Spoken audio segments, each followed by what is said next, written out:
Okay, let's continue our conversation about the introduction to the financial services industry. This is only going to be a very, very short presentation with a couple slides. We're going to talk about securities products.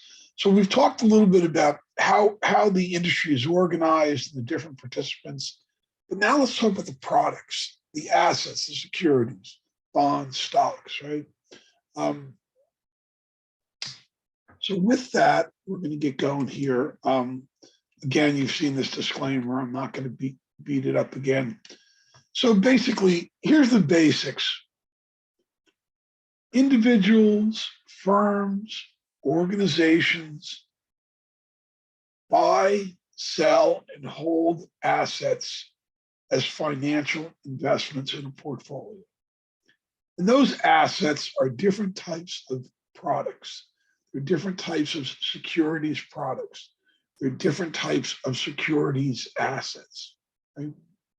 So individuals, firms, organizations buy and hold securities products and keep them in a portfolio. For each securities product asset, there's an issuer. Now, what do I mean by this? Well, let's say it's a stock. Stock is issued by a company. Let's say it's a bond. Maybe it's a federal bond, a treasury bill. That would be issued by the federal government. Let's say it's a municipal bond. That could be issued by a state or a municipality or a county. So every type of security, behind that underlying security is an issuer. Someone issues the product. Someone issues the asset. Someone issues the security. And that doesn't matter whether it's a stock or whether it's a bond or whether it's a derivative product. For every product, for every security, for every asset, there's always an issuer. Now, this becomes important later on when we're going to talk about valuations and more complicated things. But the concept I want you to understand is that we have securities, they're underlying assets, and for every security, someone is the issuer. Okay. The assets and transactions of securities, publicly traded securities, are regulated in the financial industry. So, I can't just go into my garage and take a printing press and print up stock certificates and then sell them, because the industry is regulated. The industry has oversights. So all of these products, these product types, these different assets, these different security offerings, these different security products, they're all regulated in the industry. Okay, now, originally, many years ago, these assets, these bonds or these stocks or these contracts, they were originally pieces of paper. They were hard copy pieces of paper. If you bought a stock, you bought a piece of paper, you bought a certificate, or you bought a bond, you got an actual piece of paper. Now, what happened years ago, starting in the 60s, is these products started to convert over to become electronic. Now, as technology advances, again, the securities industry has always been at the leading edge of any technological development. So over the years, those paper hard copy assets faded away and everything became electronic. So securities became registered. They became book entry in the securities registry. They became electronic record keeping. Now that had a lot of advantages. It reduced some amount of counterfeiting and fraud. But the big thing was it made it easier to trade. It meant, the reason why years ago we had T+5, that it took 5 days to settle a stock trade, was that you had to process these hard copy pieces of paper. A client selling the shares of stock, like years ago, I had stock in a company called Wang. in order to sell the stock, I had to take the certificate, the piece of paper, and take it over to the Charles Schwab office in the World Trade Center and actually surrender the piece of paper at the window. And they had to actually process the piece of paper, the certificate itself. So by making all stocks and all these issues, these underlying assets, by making them electronic as opposed to a hard copy piece of paper, it made it much faster for the industry to process transactions. What else did it do? It also made it less expensive. So it greatly reduced the costs to the brokers, which then get passed on to the cost of the company, to the customers. I mean, effectively today, many brokerage firms will let customers do zero commission trades, right? They'll let you actually buy and sell a security and pay zero commission. That would have been impossible in the days of processing the hard copy certificates. Now, I should say that as of today, October 2021, there are still hard copy certificates out there. The one that's probably the most famous, and we'll talk about it later, is Disney, shares of Disney. It used to be that if a child was born at the baptism or at the bris or on little Johnny's third birthday or whatever, grandma and grandpa would give him 10 shares or 100 shares of stock in Disney. And the reason they would do that is the certificates, the Disney stock certificates used to have the Disney characters on it, little Mickey Mouse and Donald Duck. And everybody thought, oh, isn't that so cute? Well, yeah, it's cute, but it's a terrible pain in the neck for the brokers and people that process trades. So today, yes, a customer who does want to get the hard copy certificate can still get the hard copy certificates in many issues. But it's really frowned upon. And it's a huge cost and a pain in the neck to the broker. And it's discouraged, very, very strongly discouraged. However, there still are little old ladies out there. I have one in my own family who I know that she's got a little lockbox hidden under her bed with some stock certificates in it that she's held on to for many years. And that's how she feels safe. She doesn't trust doing the electronic. But that's an outlier. It's a very small percentage of the industry today that does hard copy certificates. Security products assets are fungible, right? By fungible, I mean that they can be bought and sold, and they're traded on the market to provide liquidity, which we talked about earlier in the earlier video. The use of technology to facilitate and make things go faster and cheaper, and make it more fluid and more liquid. The use of technology has created a shift from physical documents to electronic, which I just talked about. Okay, every security product asset has specific details that identify and describe the assets. Now, I have a separate presentation where I'm going to talk specifically about QSIPs and CDOLs and ISINs and quick codes and RIC codes and bit codes. But I'll leave that for another day. But I guess the point here is for every product, for every securities product, there's an industry accepted identification, a number, an identifier. And this is so that when you walk into your broker or you go to your online broker and you buy something, you want to make sure that the asset you're buying is really the asset you want.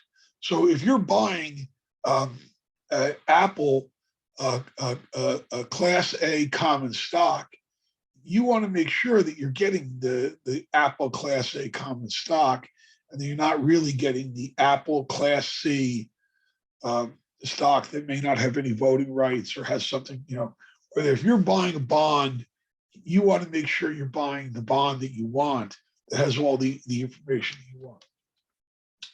So that's why asset identification is really important for all security products. They identify so that the customer knows that what they're buying is what they're getting. Okay, so this is really simple, but I had to throw the slide in here. Why do investors buy securities products? Why, why do I buy a securities product? That's to make money, right? Now, I could buy real estate. However, real estate is taxed, and real estate has certain liabilities. And what if there's a fire and the property burns down? And real estate is a good asset, though. Real estate is certainly an asset worth buying, but it's not always liquid. You can always buy a house, you can't always sell one. So people buy securities products because they want to make money, right? Now, when someone buys a stock, a bond, an annuity, or whatever, when somebody buys a securities product, how do they make money? Simple. The one way you can make money is long-term growth. You buy it and you hold it. If you buy blue chip stocks, you buy major, or you buy mutual funds or funds tied to the indexes when you're 22 years old, and you hold on to them and you don't do anything with them and you wait until you're in your 60s to retire, the odds are very good that you're gonna do very well, right? So that's the buy and hold, but it requires patience and time. So the first type of investor is looking for long-term growth. That's someone who's invested for retirement or has a long view of the world. Now, the other investor is the short-term speculation. This could be somebody who's buying something in the morning and selling it by lunchtime. These are the day traders, or it doesn't have to be within a day. It could be over a short period of time, a week, a month. But the short-term speculation, they buy it and they sell it. They're going to buy a security specifically for the purpose of selling it. They're going to acquire an asset because they think it's going to go up in the market. They think the market is going to respond and the price is going to go up very quickly, and they're going to sell it and get a profit. They're going to figure that whatever their costs are, their commissions and other factors will be in their favor. And there are lots of day traders who buy things in the morning, sell them before the afternoon, and that's what they'll do every day. Every day they buy in and they get out. Now, the third type is income producing. So we said first, there are people who buy things and hold them, looking for a long-term gain. And there's the short-term, buy it and sell it on speculation. And the third is income producing. This is the investor who wants the income. So they're going to buy a blue chip stock. They're going to buy a stock, or they're going to buy a bond because they want to get paid a dividend. They want to see that dividend check. They want to see that interest payment. So they're going to buy preferred stocks, or they're going to buy bonds, coupon bonds, or whatever. They're going to buy products like that because every month or quarter or whatever, they want to get an income. They want to see interest. They're not interested in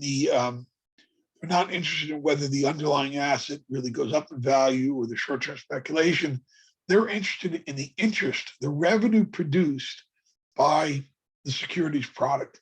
And there's lots of products like that. There's equity products that do that. There's debt products that do that, fixed income products that do that. A mortgage-backed securities would be a good example. So that's what this person. So this is really the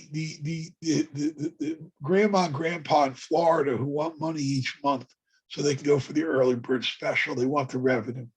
Now you could accomplish the same thing. You could say, well, instead of buying stocks and bonds, I could buy a building and collect rent. That's true, but you have all the headaches of being a landlord. Okay, now what type of products are available out there? There's a lot of products out there. There's plenty of different products on the market.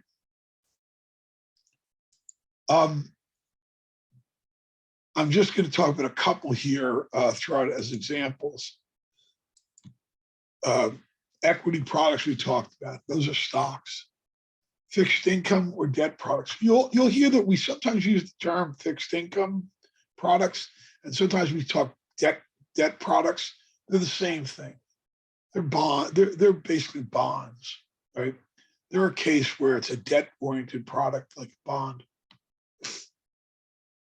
Fund products are mutual funds and trusts, products like that, where there's a fund where the client puts up money, buys into a fund, and gets a return on the fund.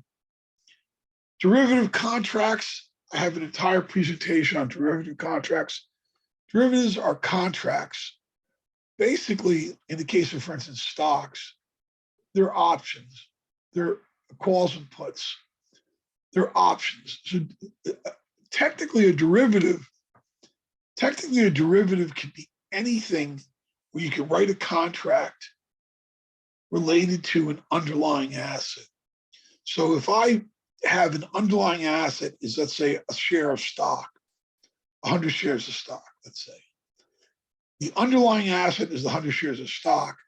If I can write a contract that says, I'll sell you the right to buy that stock at this price before this date, and you sign the contract and I pay you, you buy that contract, that would be a derivative because the contract derives its value from the underlying asset. There's all sorts of crazy derivative contracts out there. There's derivative contracts related to weather and stuff, but what we're going to talk about mostly here can be options as derivatives or future products. So futures are things like soybeans, pork bellies, petroleum is a wheat, agricultural products. We said pork bellies, frozen concentrated orange juice. Those are all futures commodities that there are commodity contracts on.